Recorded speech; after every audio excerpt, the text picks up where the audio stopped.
कबीरपंथी साहू समाज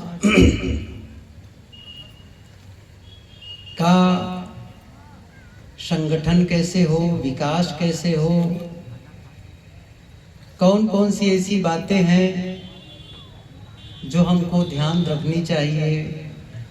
मैं प्रारंभ के वक्ताओं को तो नहीं सुन पाए साहब लोगों को, लेकिन धर्माधिकारी साहब जी जो कुछ भी बोल रहे थे, बहुत सी बातें कबीर पंथ के विकास के लिए वो बोल रहे थे। अभी शास्त्री साहब भी बहुत अच्छी बात बता रहे थे। पहली बात, भारत में जो परंपरा, जो पुरानी परंपरा थी, थोड़ी सी समझ लें। और उस पुरानी परंपरा में सदगुरु कबीर की परंपरा की आवश्यकता क्यों पड़ी, थोड़ी बहुत ही संक्षिप्त में मैं बताऊं। ब्राह्मण परंपरा, जिसको वैदिक परंपरा कह सकते हैं, श्रवण परंपरा, श्रवण में बौद्ध और जैन आते हैं। विदेश में सामी परंपरा, जिसमें यहूदी, ईसाई, मुसलमान, उनकी चर्चा तो अलग है। भारतीय परंपरा की बात है। और आगे चल करके फिर परंपरा हुई सिद्धों की, नाथों की। फिर सदगुरु कबीर, सदगुरु कबीर जब भारत भूमि में आए, तब संत परंपरा प्रारंभ हो गई। कबीर साहब के पहले संत परंपरा नहीं थी। इसीलिए हम सभी कबीरपंथी लोग कबीर साहब जी को सदगुरु कबीर कहते हैं, लेकिन गैर कबीरपंथी लोग साहब जी को संत शिरोमणि कहते हैं। संत शिरोमणि, संतों में अग्रगणी, संतों की वाहिनी चल पड़ी। दादू, दरिया, घीसा, पलटू, जगजीवन, बहुत सारे शाखाएं हुई कबीर साहब जी के विचारों से प्रभावित होकर के। सदगुरु कबीर जब काशी की गलियों में घूमते थे, उपदेश करते थे, तब भी उसी समय से ही बहुत प्रसिद्ध संत लोग भी उनके साथ लगे हुए थे। मैं ये कह रहा था कि ब्राह्मण परंपरा पहले से थी, जिसको वैदिक परंपरा भी कहते हैं। कबीर साहब जी ने क्या ऐसी बातें रखी समाज के बीच कि उस ब्राह्मण परंपरा से, श्रवण परंपरा से एक भिन्न स्थान स्थापित करते हैं, भिन्न विचार स्थापित करते हैं। कबीर साहब जी के सिद्धांत बहुत ही संक्षिप्त में हम सभी जानना चाहें तो यही है कि कबीर साहब जी के पहले, चाहे वो उपनिषद का चिंतन हो या बहुत सारे दार्शनिक बातें हो, यद्यपि उपनिषद का चिंतन में ब्रह्म की चर्चा है, हम ब्रह्मास्म की चर्चा है, लेकिन बहुत सारी बातें जब श्रवण परंपरा शुरू हुई तो अवतारवाद का प्रचलन चल पड़ा। कबीर साहब जी ने कहा कि जिस ईश्वर को, जिस ब्रह्म को, जिस खुदा और गॉड नाम लेते हो, वो कहीं बाहर नहीं है, वो सबके दिल में है। एक बहुत बुनियादी बात उन्होंने बात कही, और ये जगत प्रसिद्ध पंक्ति उनकी है, कस्तूरी कुंडल बसे मृग ढूंढे बन माही, ऐसे घट घट राम है दुनिया जानत नाही। अब जो हमारा अस्तित्व है, आत्मा अस्तित्व है, कबीर साहब जी उसे राम भी कहते हैं, हरि भी कहते हैं। शब्दों में हमें अटकना नहीं है, लेकिन उस शब्द में जो संदेश देना चाहते हैं सदगुरु कबीर, वो अविनाशी जीव आत्मा के लिए ही है, जो घट घट में है। हृदय बसे ते ही राम न जाना, हृदय में बसने वाले राम को जानने की बात कहते हैं। दिल माँ खोज दिलई माँ खोजो यह करीमा रामा। कबीर साहब जी ने ईश्वर ब्रह्म परमात्मा को बाहर ढूंढने की बात नहीं कही। ये बहुत ही प्रसिद्ध पंक्ति है जिस भजन को आप सभी गाते और गुनगुनाते हैं। मोको कहाँ ढूंढे बंदे मैं तो तेरे पास में, पानी में मीन प्यासी मोहि सुन सुन आवत हासी।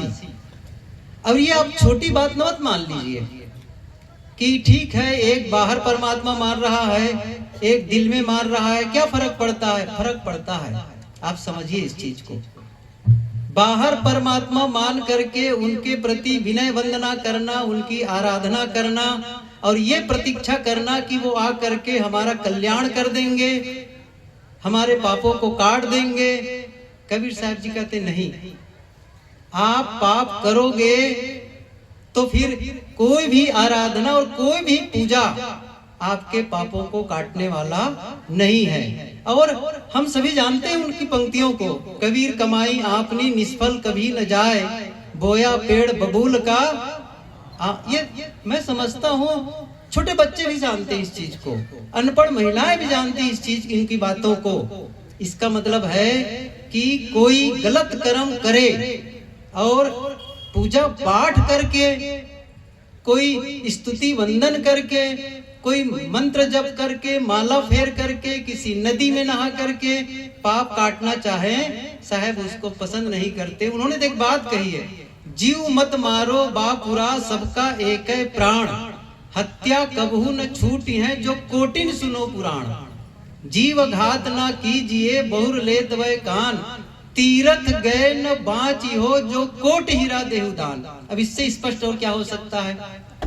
साहब ये कहते हैं यदि तुम जीव हत्या करते हो किसी न किसी रूप में, हमारे यहाँ समस्या क्या हो गई है बृहद रूप में कि किसी विशेष प्राणी को देवता मानकर, देवी मानकर उसकी पूजा आराधना, बाकी की हिंसा हो रही है।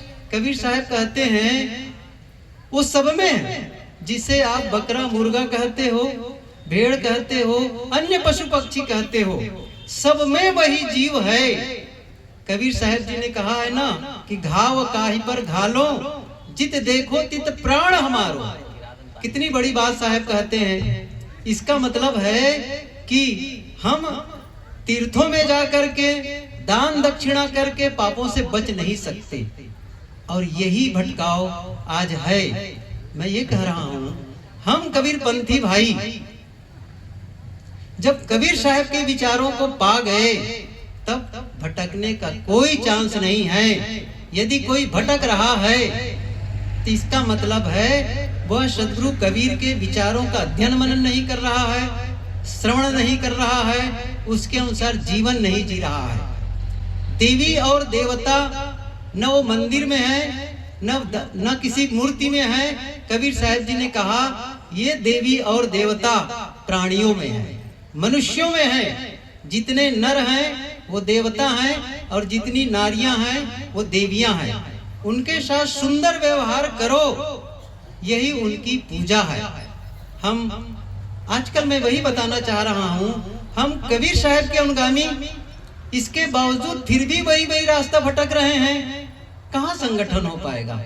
जिसको कबीर साहब जी ने जीवन भर रोका, हम फिर से उन्हीं बातों में बहने लगते हैं। ये बहुत अच्छी बात अभी कह रहे थे कि जब तक खान पान का संयम नहीं होगा, सद्गुरु कबीर ने जीवन भर इसके लिए कहा है, अहिंसा का पालन कहा है। उन्होंने मैंने भी कहा ना, जीव मत मारो बापुरा, या सब घाव काहि पर घालो, जित देखो तित प्राण हमारो, शुद्ध अहिंसा का पालन।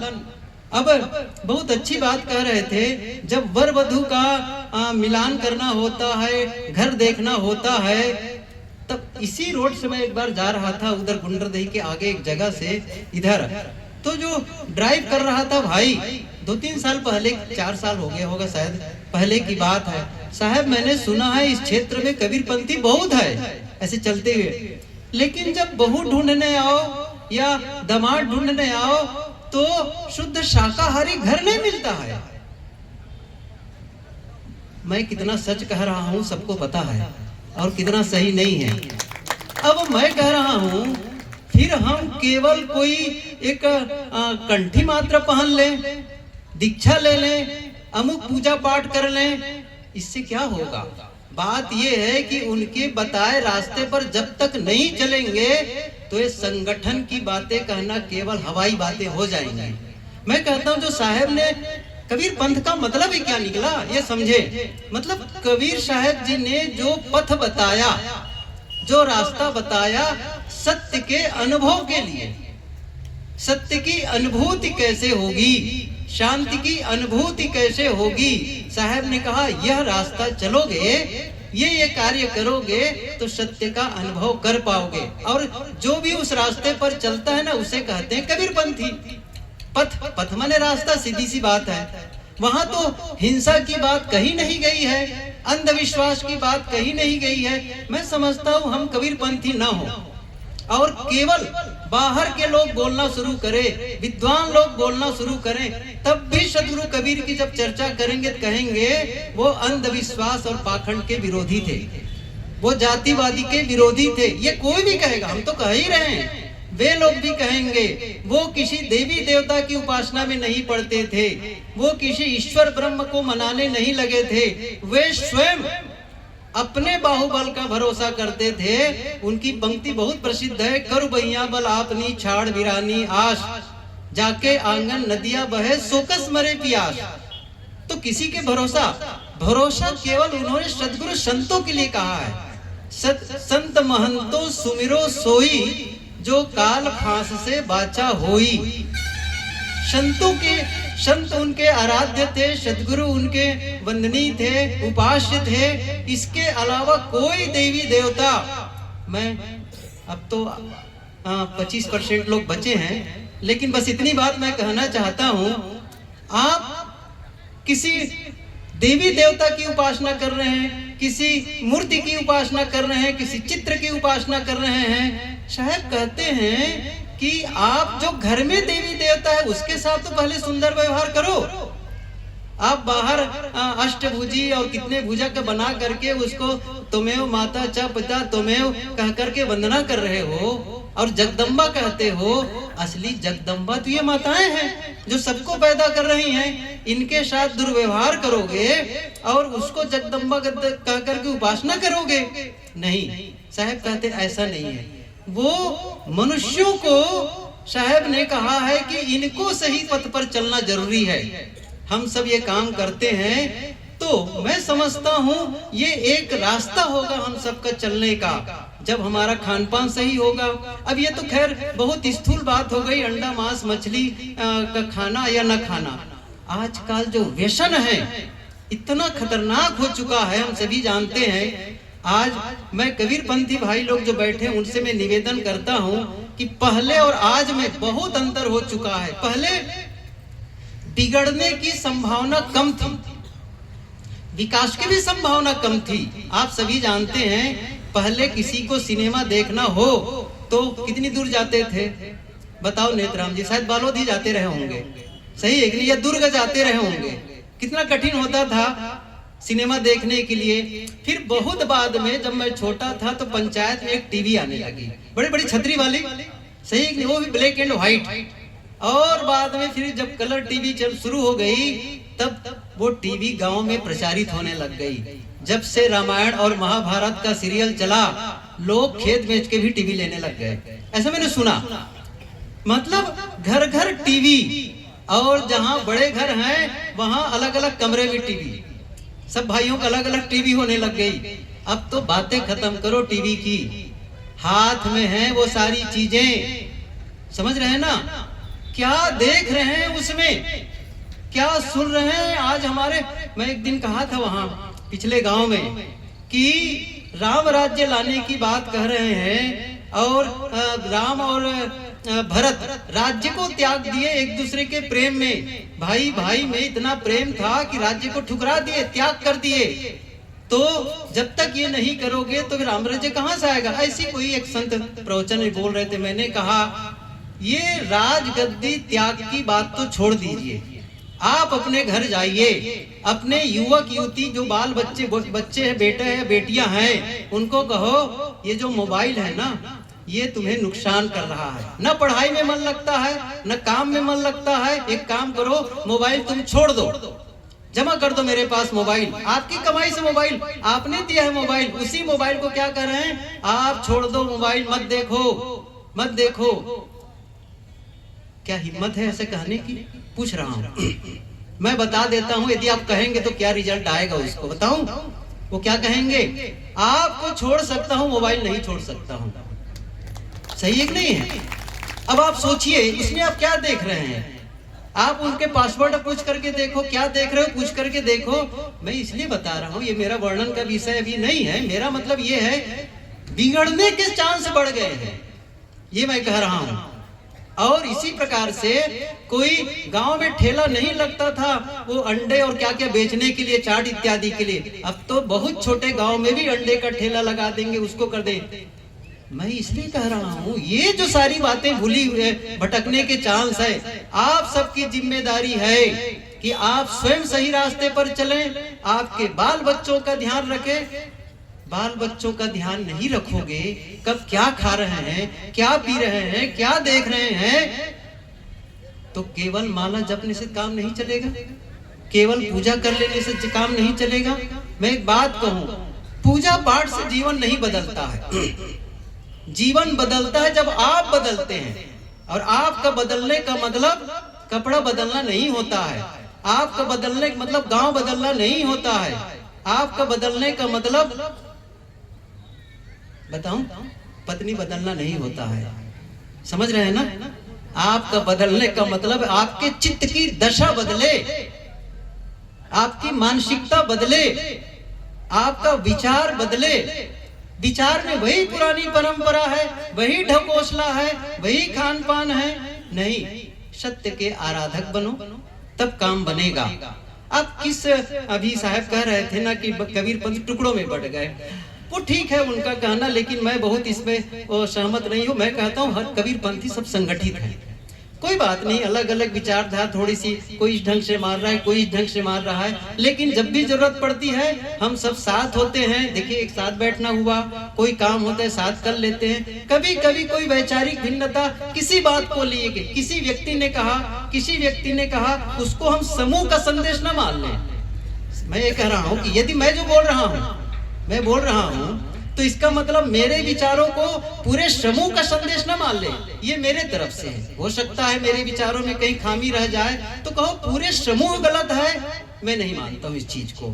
जैसे श्री सत्येंद्र साहब जी मेरे साथ बैठे हुए हैं, यदि कहीं इनसे बात कहने में किसी प्रकार भूल चूक हो गई, तब ये कहे कि पूरी नादिया समाज वाले लोग गलत हैं, ये मैं नहीं मानता हूँ।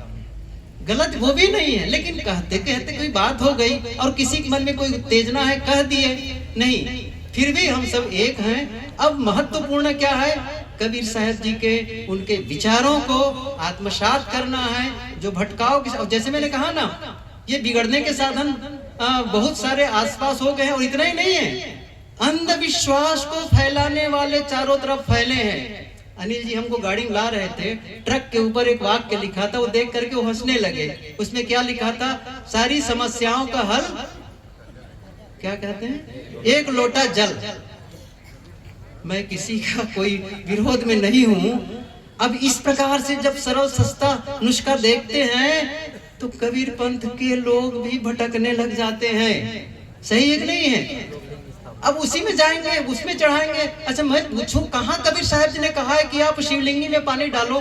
अच्छा डालते हो, डालो, क्षमा करेंगे ना, कोई मेरा कोई इंटेंशन नहीं है। मैं ये कह रहा हूं कि आप वहां जाकर के ये व्रत, वो पूजा, ये करो। व्रत करते हो ठीक है, लेकिन उन्हीं लोगों से पूछो, अच्छा कबीर साहब जी कौन थे, उनका सिद्धांत क्या था? कुछ भी नहीं जानेंगे।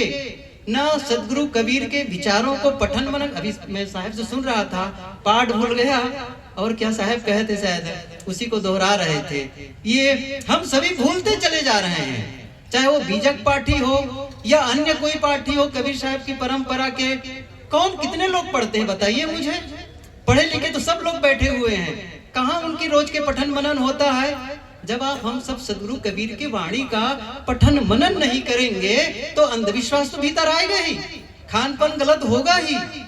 मैं इसलिए निवेदन कर रहा हूं आप लोगों से, चाहे कबीरपंथी साहू समाज हो या कबीरपंथी गैर साहू समाज हो, कबीर पंथ तो है ना, महत्वपूर्ण है, लेकिन हम लोग तो यहाँ साहू समाज की चर्चा कर रहे हैं। साहू समाज वालों से निवेदन है, बहुत सारे अंधविश्वास हैं और बहुत सारी गलत चीजें जो हम मतलब जोड़ते चले जा रहे हैं, इस पर आप लोग ध्यान दें।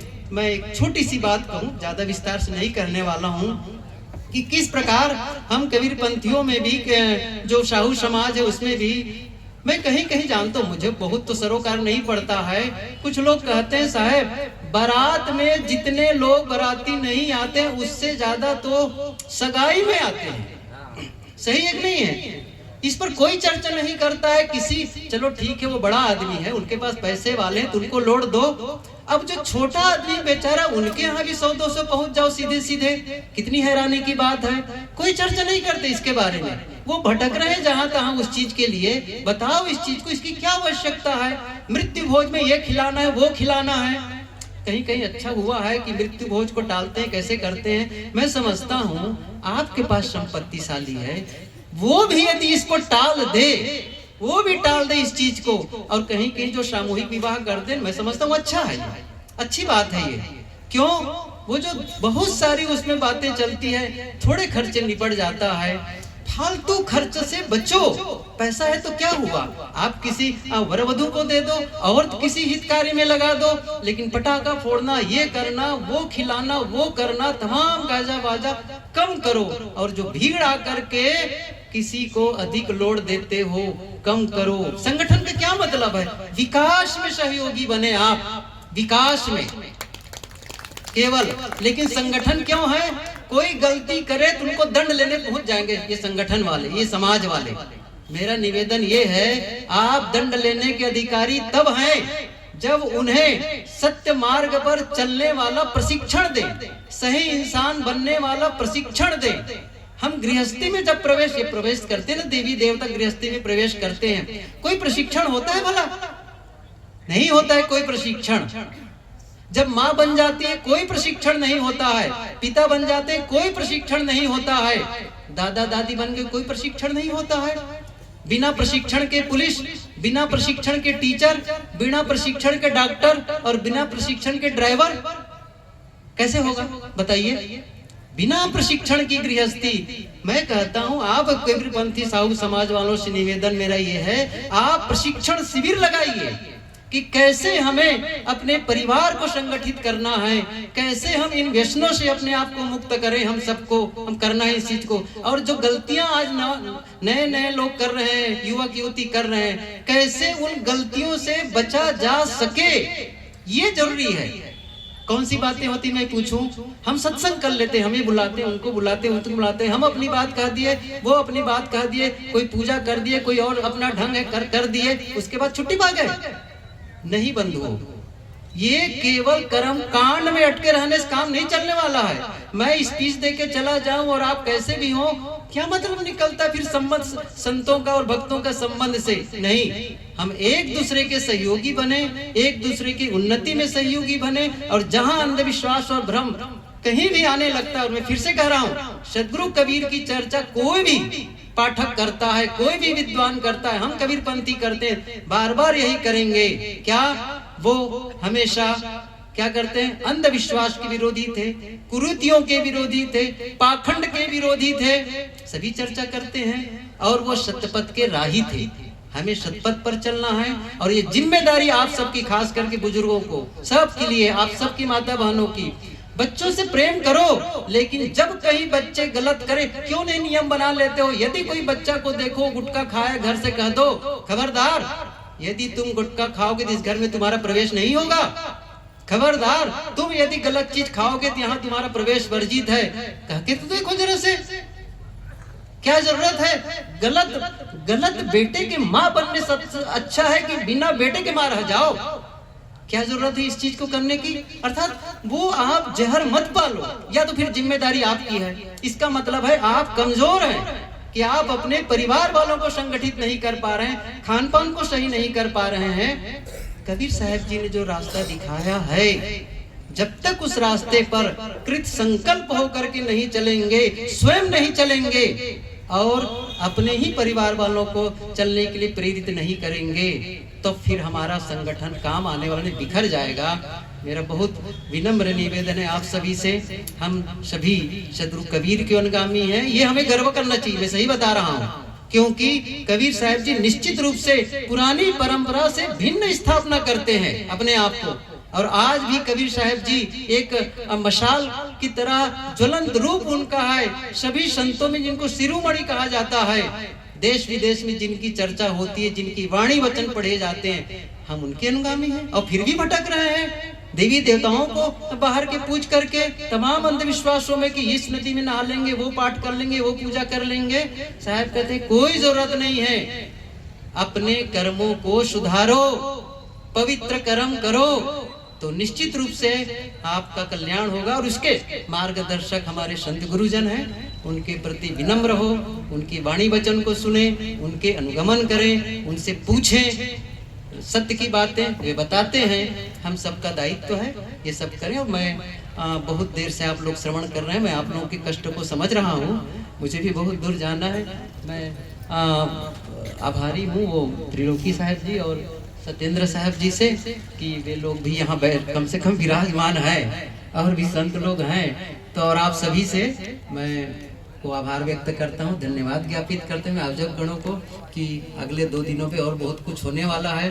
मैंने कुछ बातें कही, वो शायद कड़वी हो या जो हो, मैंने अपनी बातें कह दी। आप सबको पुनः साहेब बंदगी करते ही वाणी को विराम देता हूँ। साहेब बंदगी साहेब बहुत ही सारगर्भित